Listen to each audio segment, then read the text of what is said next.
अगला सैम हिंदी कक्षा में मैं सुनीति मिश्रा आप सबका हार्दिक स्वागत करती हूँ। तो बच्चों, आजकल हम पढ़ रहे हैं कक्षा 8 की दूरवा और आज हम पढ़ने जा रहे हैं उसका 18वां पाठ, आओ पत्रिका निकाले। तो बच्चों, ये है सर्वेश्वर दयाल सक्सेना जी द्वारा रचित बहुत अच्छा पाठ है ये। और आप चाहें तो आप जो इन्होंने बताया है कि किस प्रकार से एक पत्रिका, एक मैगजीन तैयार की जाती है, मैं तो चाहूंगी आप में से बहुत सारे विद्यार्थी ये काम को जरूर करें। वरना हिंदी साहित्य पढ़ने का क्या लाभ कि यदि हम उसको व्यवहारिक जीवन में लेकर ही नहीं आ रहे। और इतना अच्छे इन्होंने स्टेप वाइज बताया कि आपको कैसे करना है, बल्कि ये इतना अच्छी ग्रुप एक्टिविटी है, तो आप इसको ग्रुप एक्टिविटी के रूप में अपनी क्लास में अवश्य करें। बहुत से बच्चों को लेखक बनने का शौक होता है। आप में से बहुत सारे बच्चों में जो कुछ ना कुछ कविता, कहानी, कुछ ना कुछ लिखते रहते हैं और अपना नाम पत्रिकाओं में छपे देखने का और बड़े होने पर अपने नाम की किताब छपी देखने का, ये तो कोई बुरी बात नहीं है, ये तो बहुत अच्छी बात है। ऐसा सोचना चाहिए हर बच्चे को, पर इसके लिए हमें कुछ तैयारी जरूरी है। जैसे खिलाड़ी बनने के लिए जरूरी है कोचिंग लेते हैं बच्चे, उसी प्रकार से जो हमारा ये है पत्रिका है, पत्रिका को निकालने के लिए हमें लेखक बनने के लिए क्या क्या तैयारी करनी होगी, कैसे पत्रिका निकलेगी, ये सर्वेश्वर दयाल सक्सेना जी हमें बताएंगे। दुनिया के अधिकतर बड़े लेखकों ने पहले अपनी पत्रिकाएं निकाली है, तुम भी अपनी पत्रिका निकाल सकते हो। कैसे? बाजार से एक रूलदार कागज लेकर आओ, अपने भाई बहनों से, अपने स्कूल और मोहल्ले के साथियों से बातचीत करो, उनसे कहो कि पत्रिका निकालने जा रहे हो, वे तुम्हारी पत्रिका के लिए कुछ भी लिखे। अब लिखने में वो कह रहा है कोई छोटी कविता हो सकती है, कहानी हो सकती है, लेख हो सकता है, चुटकुले हो सकते हैं, मुहावरे हो सकते हैं, कुछ भी हो सकता है। ठीक है, तो जो जी में आए करो और इसके लिए वे तुम्हें अपनी रचना दे दें।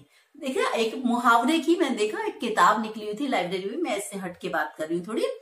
उसमें क्या था कि जैसे है ना, सिर पे भूत सवार, तो एक बच्चा है, उसके सिर पे भूत नाच रहा है, तो बच्चों को ये समझाने के लिए सिर पे भूत सवार, तो उसको फोटो की तरह उसका उन्होंने कार्टून बना के दिया हुआ था। मैं देख रही थी कि वो इतना अच्छा लग रहा था, जो मैं बड़े बच्चों को भी बहुत दिखाती थी मैगजीन, तो वो उसको बहुत मजा आता था देखने में। गधे तुम ऐसे गायब हो गए जैसे गधे के सिर से सींग, तो गधा बना हुआ है, उसके एक सींग बना हुआ है, दूसरा गधा बिना सींग का बना हुआ है। तो ऐसी चीजों को बच्चे बहुत ही इंटरेस्ट से देखते थे, तो ये बात मुझे को बड़ी अच्छी लगती है। तो साहित्य में खाली पढ़ के मत छोड़िए, उसमें थोड़े थोड़े प्रयास अपने जारी रखिए।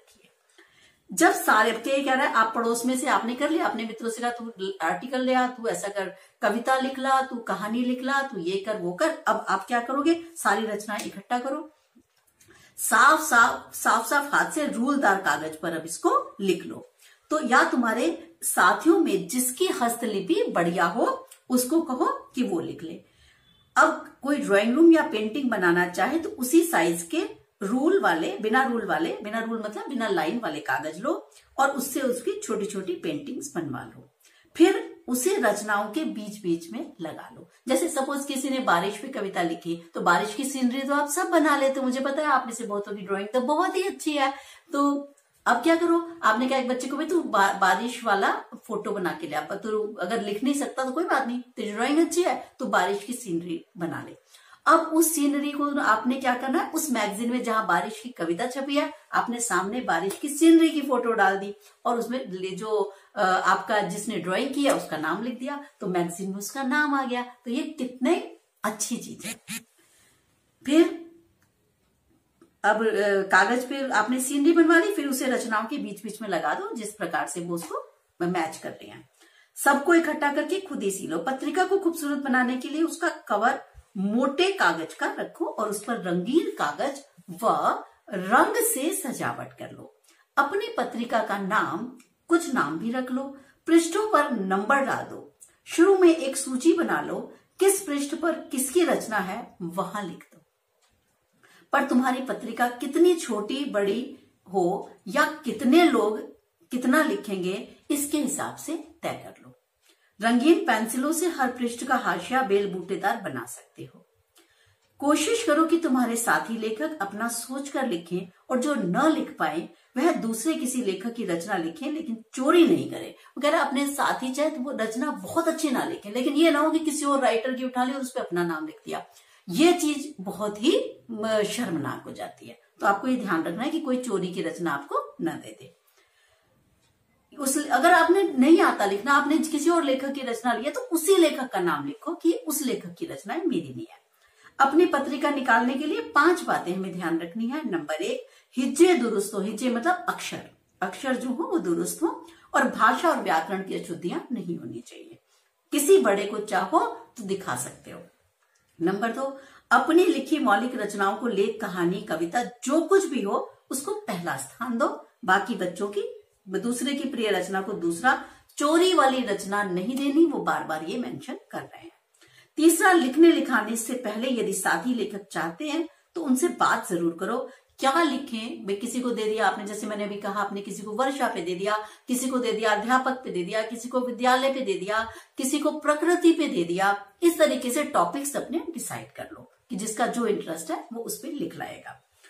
नंबर 4, तुम अपनी पत्रिका निकाल रहे हो इसलिए संपादक होने का घमंड मत करने लगना, बल्कि अपने लेखकों को प्यार करो, उन्हें आदर सम्मान दो। कमजोर रचना को ठीक करना हो तो उनको बता दो। नंबर 5, पत्रिका लिखावट और सजावट में जितनी खूबसूरत बना सकते हो बनाओ। जब तुम्हारी पत्रिका सिलसिलाकर तैयार हो जाएगी तो सारे लेखक साथियों को इकट्ठा करो, और यदि माँ चाय पकौड़ी बना दे तो फिर तो मजा ही आ जाएगा। तो कह रहा माँ से को भी थोड़ी सी चाय पकौड़ी का इंतजाम कर दे। पत्रिका के अंत में कुछ कोरे पृष्ठ छोड़ना मत भूलना। इस पर अपने माता पिता, अध्यापक या आसपास के कुछ छोटे बड़े लेखक हों तो उनसे उनकी राय लिखवा लेना। फिर स्कूल खुलने पर अपने अपने शिक्षकों को भी दिखाना, फिर अपने टीचर्स को दिखाना कि देखो सर, देखो मैम, हमने अपनी ये पत्रिका निकाली। आजकल लॉकडाउन चल रहा है, आप लोग तो ये काम बिल्कुल 100% कर सकते हो और इसमें आपको बहुत मजा आने वाला है, ये बात मैं गारंटी से कह सकती हूँ। अब उनकी राय लिखवाना, और टीचर्स की जो आपने लास्ट वाले पेजेस खाली छोड़े ना, तो उस पे उनके ऑटोग्राफ लो और उनको कहो कि प्लीज हमें कोई कमेंट लिखें, उनकी राय लिख दें। और अपने स्कूल के प्रमाण पत्र के साथ हमें अपनी पत्रिका निकालने की सूचना देना। और यदि चाहो तो अपने स्कूल के प्रमाण पत्र, मतलब जब आप सर्टिफिकेट लेंगे, लिविंग सर्टिफिकेट, कह रहा तुमसे कहना कि हमारी पत्रिका अगर स्कूल के नाम से भी निकले तो प्लीज निकालने की कोशिश करना। वैसे दुनिया के बड़े लेखकों ने अपनी खुशी के लिए शुरू शुरू में अपने हाथ से लिखी हुई पत्रिकाएं निकाली हैं, और ये बात किसी नाम के लिए नहीं बल्कि ये कितना अच्छा अभ्यास है। चाहो तो उनका यह रास्ता आप अख्तियार कर सकते हो। अख्तियार मतलब इस रास्ते को आप अपना सकते हो।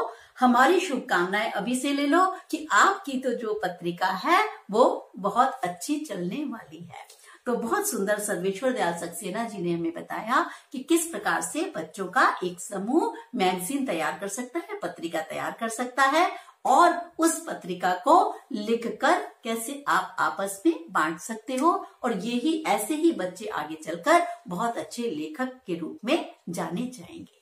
ठीक है, तो ये था बच्चों हमारी आज का था कि आओ पत्रिका निकालें। बहुत अच्छा चैप्टर है ये, और इसके बाद हम एक चैप्टर और करेंगे लास्ट। तो अभी चलते हैं लास्ट चैप्टर पे, तब तक के लिए मुझे आज्ञा दीजिए। नमस्कार।